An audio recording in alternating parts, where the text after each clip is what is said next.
En avril 1966, le film La religieuse, adapté du roman de Denis Diderot du XVIIIe siècle, fait scandale en France, étant jugé blasphématoire et pornographique. L'histoire met en scène Suzanne Simonin, une jeune femme rebelle condamnée à devenir religieuse. Suzanne lutte contre le mysticisme, le sadisme et le harcèlement sexuel dans le couvent, incarné par différentes mères supérieures. Pour échapper à son sort, elle sollicite l'aide du marquis de Croizard en lui racontant son histoire par écrit. Le roman de Diderot, construit sous forme de mémoire, provoque une grande intensité émotionnelle chez le lecteur en le plongeant dans les tourments de Suzanne. Derrière des ambiances nocturnes et fantomatiques, le récit évoque le cas réel de Marguerite de la Mare, inspirant Diderot à créer une œuvre complexe et subversive. D'un simple canular littéraire à l'origine, La religieuse devient pour Diderot une exploration profonde de l'émancipation et de la lutte contre l'oppression.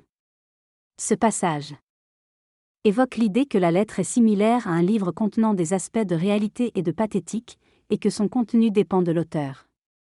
Il met en lumière le personnage de Suzanne, issu de l'hybridation entre Denis Diderot et un personnage féminin, explorant ainsi une vision du monde. Le roman La religieuse de Diderot est qualifié d'hymne à la liberté individuelle et de dénonciation des institutions oppressives de l'époque. Il s'attaque aux fondements de l'Ancien Régime et du monachisme. Et comme une institution contraignante pour les femmes de bonne famille.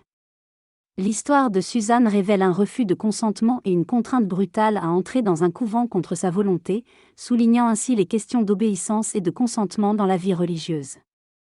Le roman La religieuse de Denis Diderot raconte l'histoire de Suzanne, une jeune femme contrainte de devenir religieuse malgré son absence de vocation. Sous l'aile d'une mère supérieure mystique, Suzanne trouve réconfort dans sa foi en Dieu, contrairement à l'écrivain et philosophe des Lumières qui est athée. Malgré sa patience, son obéissance et sa pratique exemplaire des vertus chrétiennes, Suzanne se retrouve confrontée à la cruauté d'une nouvelle mère supérieure sadique, Madame de Mauny. Cette situation la pousse à remettre en cause son statut religieux et à revendiquer son droit à la liberté. Malheureusement, ni la justice civile ni la justice religieuse ne peuvent l'aider, la forçant à rester enfermée dans son identité religieuse. Le roman dénonce les atrocités et les pratiques cruelles communes dans les couvents du XVIIIe siècle, tout en mettant en lumière la détermination de Suzanne à se battre pour ses droits et sa liberté. L'idée principale de la conversation tourne autour du concept de sacrifice personnel pour atteindre la sainteté et l'amour divin.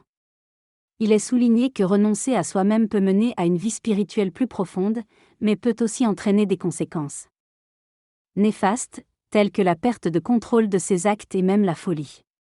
En illustrant des exemples de figures religieuses aliénées, l'importance de l'autonomie et du bonheur personnel est mise en avant.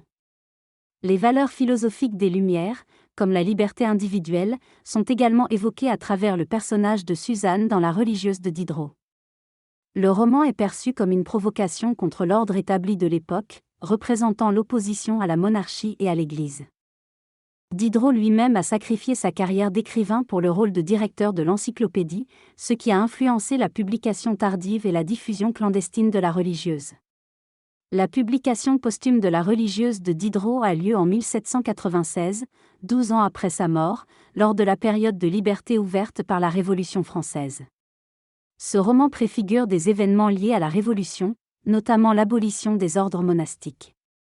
L'histoire de Suzanne évoque des thèmes prophétiques et suscite des réactions contrastées, séduisant les révolutionnaires tout en scandalisant les conservateurs. En Italie, le roman influence des auteurs comme Alessandro Manzoni qui propose une version catholique de l'histoire avec les fiancés. Malgré la réception controversée, La religieuse continue à être lue, étant assimilée à la littérature scandaleuse du XIXe siècle aux côtés des œuvres de Sade.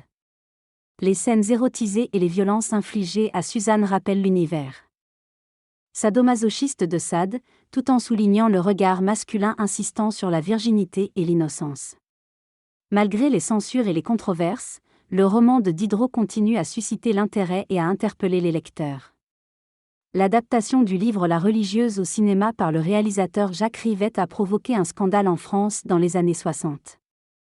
Le film, incarné par l'icône de la nouvelle vague Anna Karina, a suscité la colère des milieux catholiques et a été interdit par le gouvernement en 1966. Cependant, Suite à une mobilisation pour la liberté d'expression, l'interdiction a été levée 1 an plus tard, et le film est devenu un grand succès, révélant les combats des femmes en pleine mutation sociétale. Suzanne Simonin, le personnage principal, symbolise l'émancipation féminine et la lutte pour la liberté et l'indépendance. Le film a dévoilé les dévoiements de la censure et a marqué une évolution des mœurs et de la société. Au cœur d'une réflexion sur le renouvellement de l'Église et des communautés monastiques, l'Église fait face à la diminution des vocations. Pour contrer cette tendance, elle explore de nouvelles approches, telles que l'autorisation de l'électrophone au Carmel. Inspirée par les idées novatrices de Jean Xilly, l'Église cherche à s'ouvrir au monde et à s'enrichir de ses réalités. Le film La religieuse de Rivette suscite des réactions en raison de sa représentation de l'homosexualité féminine, mettant en lumière les craintes et les remises en question au sein de l'Église et de la société conservatrice. Le récit novateur de Diderot, en explorant l'orgasme féminin et en déconstruisant les conventions narratives, offre une vision provocatrice de la condition féminine et de la liberté individuelle. Son inachèvement témoigne de sa remise en question constante du romanesque et des normes sociales.